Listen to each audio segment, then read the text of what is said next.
Intelligence is not a gift. It is a loaded gun. Yeah. And it is pointed directly at the person wielding it. Right.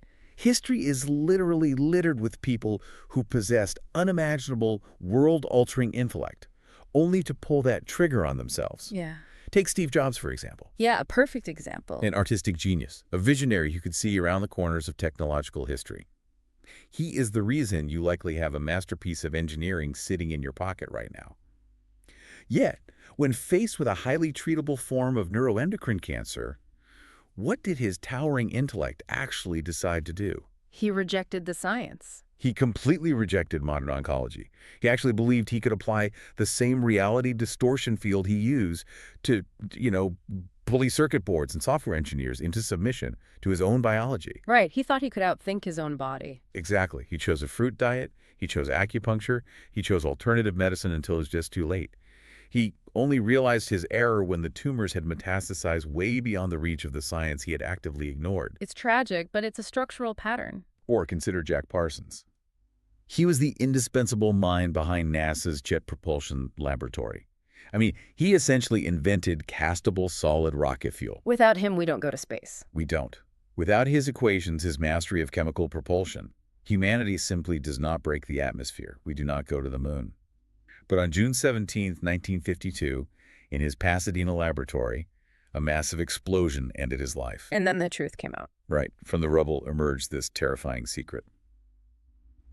By day, Parsons engineered the physical future of spaceflight. By night, he had turned his home into an occult temple. Yeah. He was corresponding with Aleister Crowley, choking his rooms with incense and performing these highly complex, mathematically structured dark rituals, desperately trying to summon the goddess Babylon. It is the ultimate paradox. And we have to understand that this isn't just a quirk of history. It's not just isolated eccentricities of smart people. It's not. It is a fatal flaw woven into the very physical architecture of human survival. It's an actual biological glitch that dictates who wins, who loses, who builds empires, and who ultimately self-destructs on the global stage. Okay, let's unpack this. Because if we want to understand the invisible architecture that is governing our global power dynamics, our highly volatile financial markets, and our massive technological revolutions, we can't just look at policy. We can't just look at economics. You have to look at the wetware. The brain. We have to look at the literal wiring of the human brain. And if you are listening to this deep dive, you want to truly understand the hidden forces shaping your reality, the biological levers controlling the leaders you follow and the markets you pour your capital into, you need to understand this mechanism. Absolutely. So today, we are tearing down the illusion of the perfect genius. And by the way, make sure to subscribe to our deep dives if you want to keep unpacking the hidden forces that actually run the world. So where do we start? Well, we start with the reality that it is an illusion that desperately needs to be dismantled right now because the global stakes are, frankly, unprecedented. We are actively handing over the keys of our civilization's future, things like artificial intelligence, decentralized finance, interplanetary infrastructure. We are handing those to minds that are, structurally and biologically speaking, deeply unbalanced. And that brings us to the foundational question here. When we look at the modern titans of our era, the architects of our digital reality, we see this glaring, almost uncomfortable paradox. Let's look at Vitalik Buterin, for instance. Right, the creator of Ethereum. Yeah, at just 19 years old, he conceptualizes and builds Ethereum, which transforms blockchain from a simple ledger into a Turing-complete global computer. He is universally recognized as a generational visionary. He holds immense power over decentralized tech and billions in capital. Billions. Or look at Elon Musk or Mark Zuckerberg. These men exhibit absolute technical dominance. They command global industries with ruthless efficiency. And yet, you put them in a standard, unscripted social situation, and they visibly, undeniably glitch. Yeah, it's painful to watch sometimes. You have Musk making awkward jokes about updating his software at social functions, struggling with natural cadence. You have Zuckerberg constantly fighting off internet memes, accusing him of acting like a literal robot. Right. How is it neurologically possible for a human brain to be so infinitely expansive, so capable of holding the complexity of global network in its working memory, but then hit an absolute brick wall when it comes to reading the temperature of a dinner party? What's fascinating here is that we keep treating this as a media training issue or just an accident of personality. Like, oh, they're just quirky. Right, like they just need a better PR coach. Exactly. But it's neither. It is a hard-coded biological feature.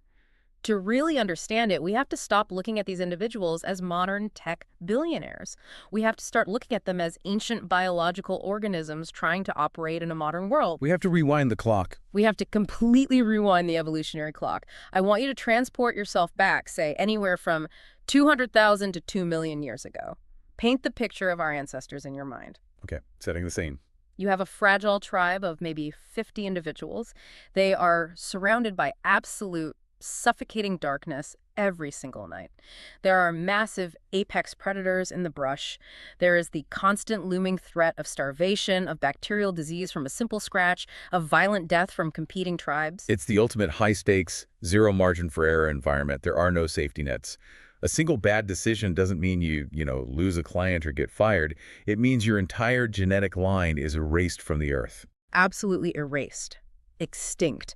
And in that incredibly brutal environment, what is the single most important mechanism for survival? It isn't joy. It isn't self-actualization. It is fear. Fear was the ultimate evolutionary pressure cooker. It was a constantly running background process in the minds of our ancestors. It kept them awake. It kept them hypervigilant.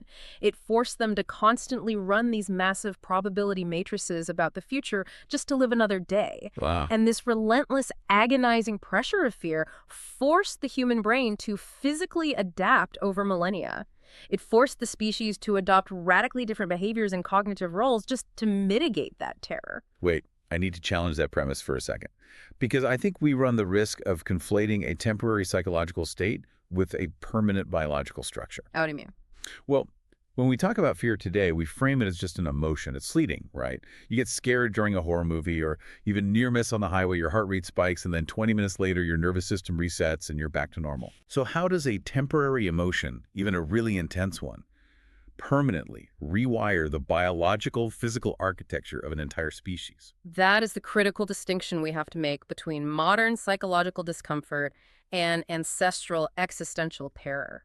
The mechanism of neuroplasticity, how the brain changes its physical structure based on experience, is heavily tied to survival stakes. Okay, break that down. Let's use a modern behavioral analogy to bridge the gap here. You could sit in a sterile conference room and listen to an incredibly moving, hour-long motivational speech about changing your life. Right, Tony Robbins or something. Exactly. It might inspire you. Your dopamine might spike. But by Tuesday morning, you've forgotten it. Your baseline behavior hasn't fundamentally changed at all. Sure. But if you are in a severe car crash, just 1 second of absolute visceral terror, the sound of metal crunching, the sudden realization that your existence is about to end, that single second physically alters your central nervous system. It creates permanent neural pathways. Instantly. You will involuntarily flinch at that specific intersection for the rest of your life. Your brain's threat detection center, the amygdala, literally rewires its relationship with your visual cortex in a fraction of a second. Because it assumes that intersection equals death. Exactly. Now, take that mechanism of trauma-induced neuroplasticity and stretch it over hundreds of thousands of years of natural selection.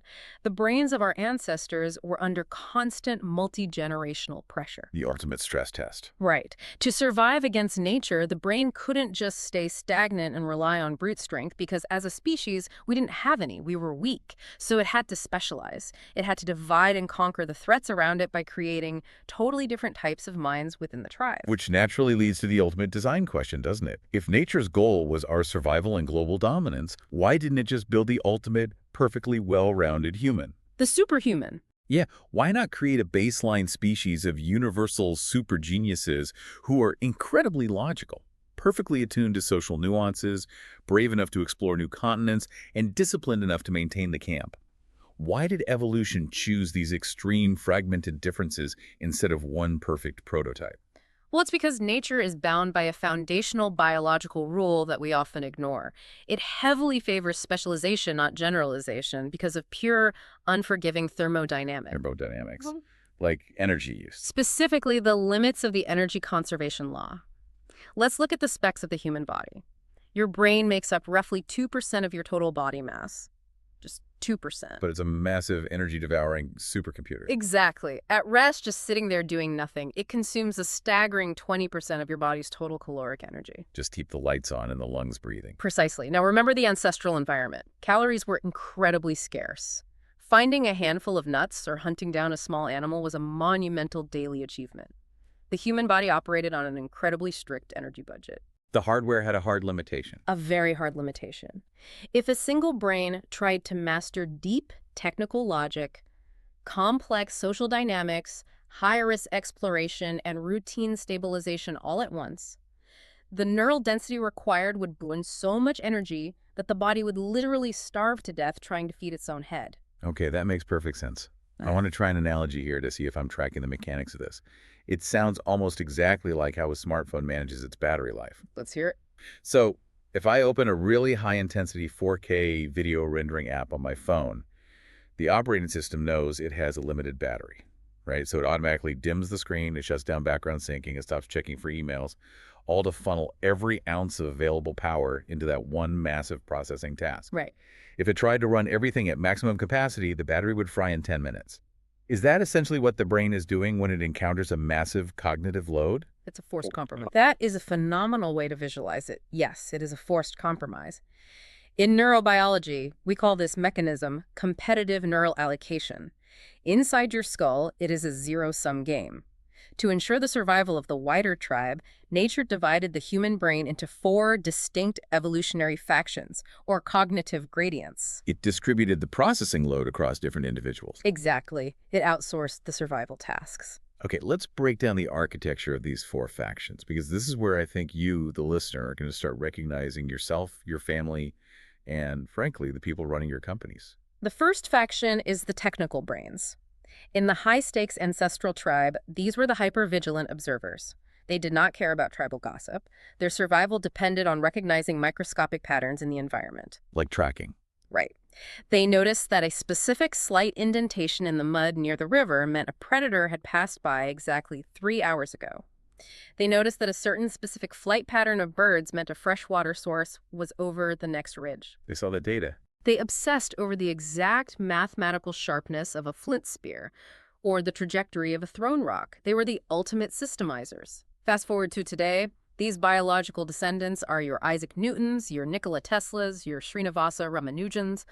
They are biologically wired to see the hidden mechanical and mathematical gears turning the universe. But a tribe of just engineers would rip itself apart, wouldn't it? Because no one is managing the actual humans, which brings in the complete opposite end of the spectrum. Right. The second faction, the social brains, these individuals didn't waste their precious energy analyzing footprints in the mud. They allocated all their neural resources to analyzing faces. Mentalizers. Exactly. They learned to read microscopic, millisecond changes in human expression. They mapped the invisible networks of jealousy, alliance building, and tribal politics.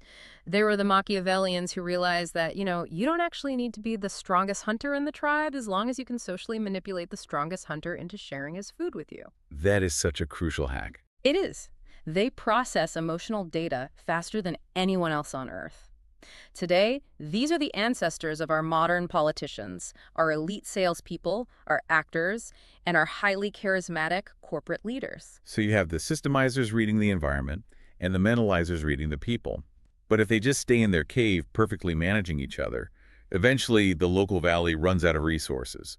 So someone has to step out into the unknown. And that requires a completely different neurochemical makeup. The third group, the explorers, you can call them the novelty chasers. These were the mutants whose brains were heavily flooded with and highly resistant to dopamine. They needed more stimulation. Right. They were the ones who could somehow override that crippling primitive fear we talked about earlier. When the systemizers said, the dark forest is statistically deadly, and the stabilizers said, we should stay near the fire, the explorers walked into the dark anyway to find new hunting grounds. Even though it was suicidal. Oh, historically, they often died. They got eaten, they got lost. But the 1 out of 10 who survived found the new valley, and they saved the entire tribe from starvation. They are the biological boundary pushers. So who are they today? Today, these are the minds of Christopher Columbus, Charles Darwin, Neil Armstrong, and the heavy-risk, hyper-volatile entrepreneurs of Silicon Valley. Wow. They are biologically compelled to seek out the new, even if it destroys them. Which leaves the final faction. The people who have to clean up the absolute mess the explorers leave behind. The stabilizers, They are the polar opposite of the explorers. Their brains run primarily on serotonin pathways, which heavily reward duty, discipline, rule following, and routine. They like order. They crave it. They didn't want to find a new forest. They wanted to ensure the fire didn't go out at 2 a.m. They meticulously maintained the weapons the systemizers invented. They strictly rationed the food the explorers found. And they enforced the rules the social brains agreed upon. They were the administrative glue of the tribe. Exactly. In our modern global economy, these are the disciplined athletes, the consistent middle managers, the supply chain operators, the government bureaucrats who actually ensure the trains run on time. It's a brutal truth of history. Explorers discover the new world, but stabilizers are the ones who actually run it. It's incredible how recognizable this is. I mean, think about your own friend group or your family dynamic or your executive board. You always have that one person who intensely analyzes the logical structure of a joke, completely misses the humor, creates this awkward silence at the table, and then laughs 2 minutes later when the mathematical logic of the punchline finally clicks in their head. That is a pure, hyper-technical systemizing brain. And then at that exact same table, you have that aunt or that silent executive who barely speaks a word, but she somehow commands the entire room with just a glance. She instantly understands the emotional undercurrents, the resentments, the alliances of everyone present. That's your socially dominant mentalizing brain. And actually, if you're listening to this deep dive right now, drop a comment below, take a second, and truly evaluate yourself. Which of those 4 factions, technical, social, explorer, or stabilizer, do you default to under extreme stress? I'd love to see how this audience breaks down, because as we're about to see, no one is perfectly balanced. And they physically cannot be balanced. Let's return to your smartphone battery analogy and the concept of competitive neural allocation. As an individual grows, if their genetic wiring and their early environment push their brain to optimize intensely for technical pattern recognition, let's say they are obsessed with spotting mathematical anomalies, or they spend their adolescence learning to code complex blockchain architecture.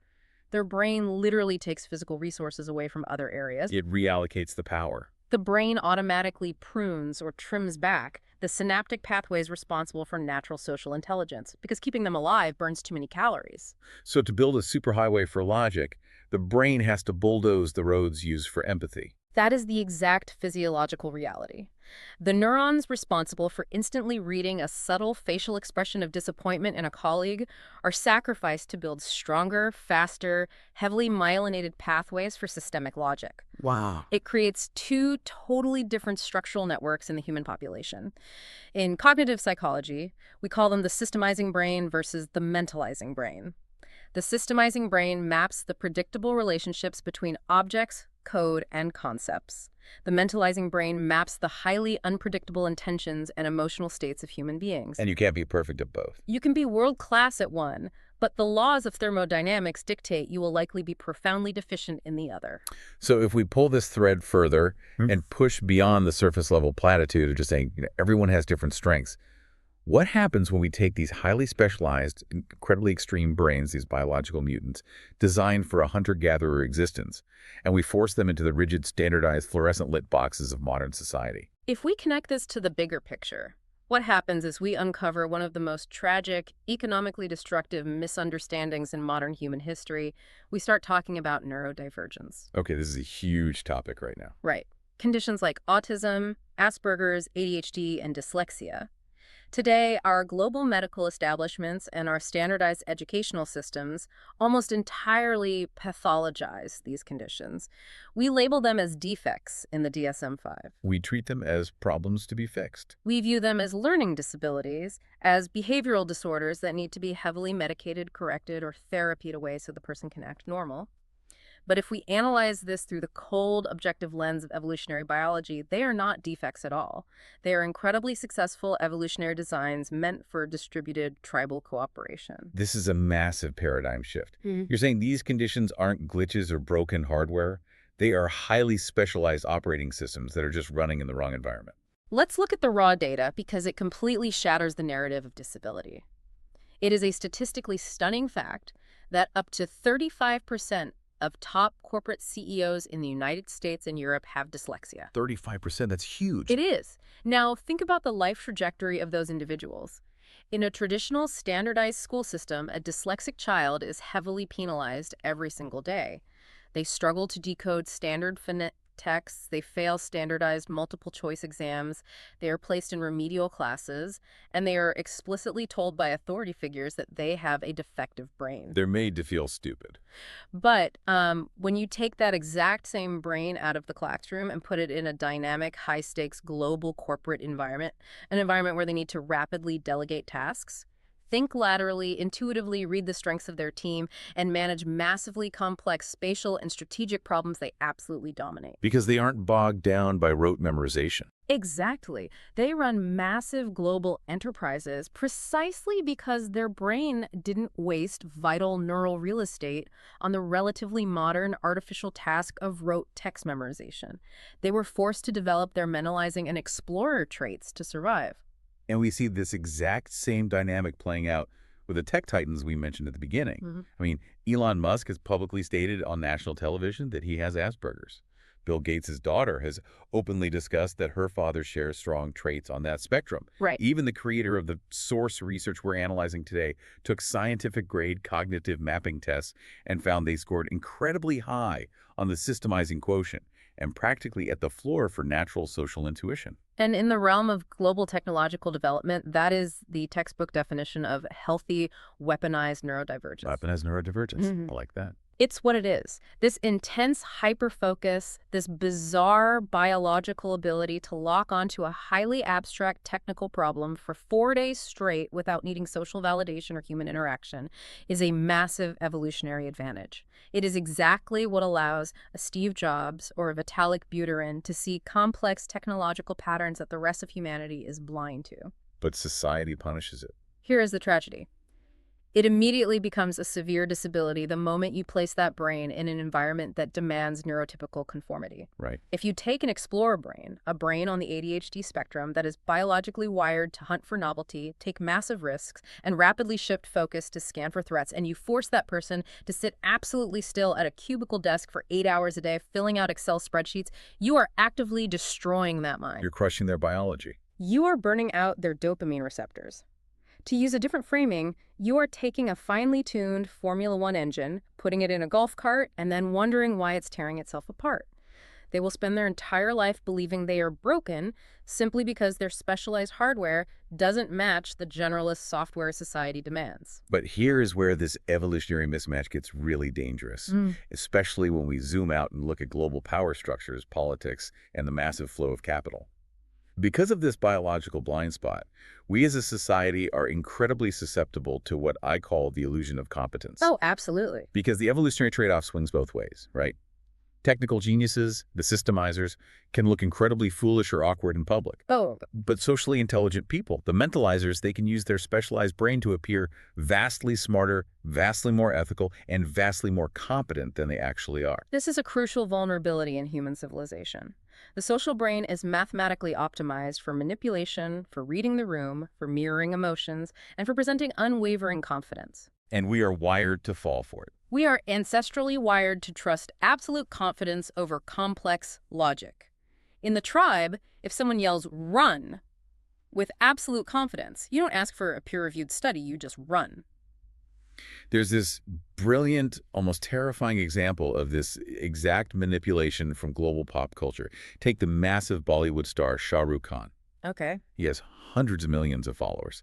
And he was once challenged in a high-profile television interview about his decision to do lucrative advertisements for tobacco and pan masala products. The interviewer essentially pinned him down and asked, "How can you, a global role model, justify promoting a product that demonstrably causes cancer and kills your fans?" A very logical question. Right. And his defense was astonishing to watch. He argued smoothly with a charming smile and absolute conviction that the public made him a massive star, not the government.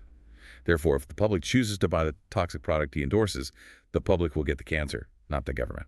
He spun this bizarre, deeply flawed narrative where he owes nothing to the health authorities, and the fans who made him rich somehow bear the moral consequence of his paid endorsements. If you feed that argument into a systemizing brain or just write it down on paper, it is completely bankrupt. Structurally, it is a terrible, illogical shifting of blame fallacy. It makes zero sense. Exactly. I mean, to build on that, the logic is totally broken. But the delivery. The delivery was a masterclass in mentalizing. It was so charismatic, his tone was so perfectly attuned to the emotional frequency of the audience. He deployed just the right amount of rebellious charm that the live audience actually cheered for him. They cheered for a pro-cancer argument. They did. They thought he gave a brilliant, defiant, anti-establishment answer. He completely bypassed the logical prefrontal cortex of every person in that room and spoke directly to their tribal loyalty. People consistently, dangerously confuse extreme social confidence with objective technical truth. And while that is a fascinating pop culture anecdote, the implications become terrifying when you scale that mechanism up to global geopolitics. Or sovereign debt. Exactly. Scale that up to the management of sovereign debt or military strategy. Politicians survive almost entirely on this exact biological exploit. The vast majority of them do not need to understand the complex, systemizing logic of macroeconomic monetary policy or the engineering realities of green energy infrastructure. They literally don't have the bandwidth. They literally do not have the neural allocation for it. Honestly. They just need to know how to hack the mentalizing brains of the voting public. They spin a charismatic narrative, they project confidence, they identify an outgroup for the tribe to fear, and we elect them to manage systems they do not comprehend. So if we are fundamentally burdened with these biological blind spots, if our emotional brains are this easily hijacked by charismatic mentalizers, and our technical brains are this easily isolated by their lack of social awareness, how do serious actors protect themselves? They build systems. Right, but I'm talking about the people moving real capital, the institutions making global decisions. How do you bypass a flaw that is literally coded into your DNA? You can't just decide to stop being human. No, you can't outthink your own biology. The amygdala processes threat responses in milliseconds, long before your logical cortex even receives the sensory data. You don't survive by trying to think harder or repressing your emotions. So what do? You survive by building external structures. Because the emotional brain will always hijack logic under pressure, serious actors in high-stakes arenas, particularly in global finance, rely strictly on external, immutable systems. They build technological guardrails that remove the human biological variable entirely from the decision-making process. This is where behavioral economics really intersects with technology. Walk us through how that practically works, because I want to make this concrete for the listener. Let's analyze the financial technology data from our source material, specifically regarding modern cryptocurrency investors. The crypto market is arguably the most volatile, fear-inducing financial environment ever created. It operates 247, swinging wildly based on global sentiment. The biological nightmare. It triggers every single ancient survival mechanism we possess. If a normal, emotionally driven human being enters that market relying on their gut instinct, their amygdala instantly takes over. They look at a chart, they see a massive green candle, and they buy at the top out of pure FOMO, which is the ancestral fear of missing out on the tribe's resources. And then the market tracks. 2 days later, the market crashes and they panic sell at the absolute bottom. They let their biological instincts completely ruin their mathematical logic. Because to the ancient hardware of their brain, that dropping red line on the screen isn't just lost capital. The brain processes it as a literal predator in the bushes. The threat response is identical. Precisely. It is an identical cortisol spike. So, to combat this biological vulnerability, the serious financial industry doesn't offer more emotional therapy. It builds strictly governed systemic platforms to artificially enforce the discipline that the human brain lacks. Like digital cages for our instincts. Exactly. The source details how modern platforms, like CoinDCX in India, are engineered to operate not on human trust, but on verifiable tech. It acts as an external prefrontal cortex. First, it integrates with regulatory bodies, acting as an FIU-registered platform, India's Financial Intelligence Unit. But more importantly, it operates on a cryptographic principle called proof of reserves. Stop there for a second, because that term gets thrown around a lot in tech circles. Explain why proof of reserves matters psychologically, not just technically. How does that fix a biological blind spot? It replaces the need for a mentalizing brain with a systemizing protocol. Think about traditional finance. If you want to know if a bank is solvent, you have to look at the CEO in a Senate hearing and try to use your flawed social brain to guess if he's sweating, if he's lying. You're trying to read his face. And you are relying on social cues, which, as we established with the Shah Rukh Khan example, are easily faked by charismatic sociopaths. Proof of reserves means the platform uses independent third-party auditors and blockchain cryptography to mathematically prove that the assets they show on their balance sheet actually exist on the chain in real time. So trust is obsolete. It completely removes the human trust factor. You don't have to trust anyone's face. The systemization replaces the emotion with math. Furthermore, to cage their own volatile behavior, serious investors use systematic investment plans, or SIPs. They automate the behavior so they don't have to make a choice when they're scared. Yes. They automate a fixed amount of investment at regular intervals, regardless of market conditions. They use stable, immediate fiat rails like UPI or IMPS in the Indian market, so they aren't waiting anxiously for days for a bank transfer to clear, which leaves time for anxiety and second-guessing. They eliminate the waiting period where the amygdala can take over. They utilize platforms with strict, transparent fee structures, like 0.02% maker and 0.05% taker fees, and they use direct chart trading with visible, automated stop-loss lines. So what you're essentially saying is all of these incredibly specific technical features, the SIPs, the transparent fees, the audited reserves, the UI that lets you execute trades directly on the chart without switching screens and losing focus, these aren't just marketing points for a tech company. No, they are behavioral tools. They are external technological scaffolds. They are digital cages built for the human animal. They are designed specifically to stop the emotional brain from making a terrified, instantaneous, adrenaline-fueled decision that destroys a family's wealth. That's exactly what they are. It is a highly technical solution to an ancient evolutionary problem. It even explains why high-leverage options like 100x futures trading are heavily restricted and gated behind experience checks. Because giving a novice retail investor 100x leverage is the equivalent of handing a loaded automatic weapon to a monkey running purely on primitive adrenaline. That is the core insight. The ultimate intelligence isn't found in believing you can fight your own emotions. The ultimate intelligence is in recognizing your biological weakness and building a rigid, unyielding system that prevents your emotions from ever touching the controls. So what does this all mean for you, the listener, today? If our wiring is set, if you are genetically and environmentally primed to be a systemizer or a mentalizer, an explorer or a stabilizer, are we just prisoners of our evolutionary past? Are we locked into whatever cognitive gradient we were born with, destined to make the same blind spot errors forever? This raises an important question, and it brings us to the most critical action point of this entire analysis. The answer is both profoundly freeing and slightly terrifying. You are not a prisoner, but you are an inescapable product of your environment. Meaning context is everything. As we established, intelligence is not an objective, universal metric. It is strictly environmental. Your specialized, heavily pruned brain is an unstoppable weapon in the correct context and a massive, fatal liability in the wrong one. It's the fish trying to climb the tree. If you judge it by its ability to climb, it lives its whole life thinking it's stupid. But put it in the water, and it dominates. Exactly. So the only actionable step forward, the only way to gain leverage over your own biology is radical, unflinching self-auditing. The source material strongly advocates for stepping outside your ego and using scientific-grade screening tools to definitively map your dominant cognitive gradients. You have to measure it to manage it. You need to know your stats. Are you heavily skewed toward the systemizing brain? Are you dominant in dopamine-driven novelty seeking? You cannot manage a blind spot until you definitively map exactly where it is. So if you know you lack social intuition, you hire for it. Precisely.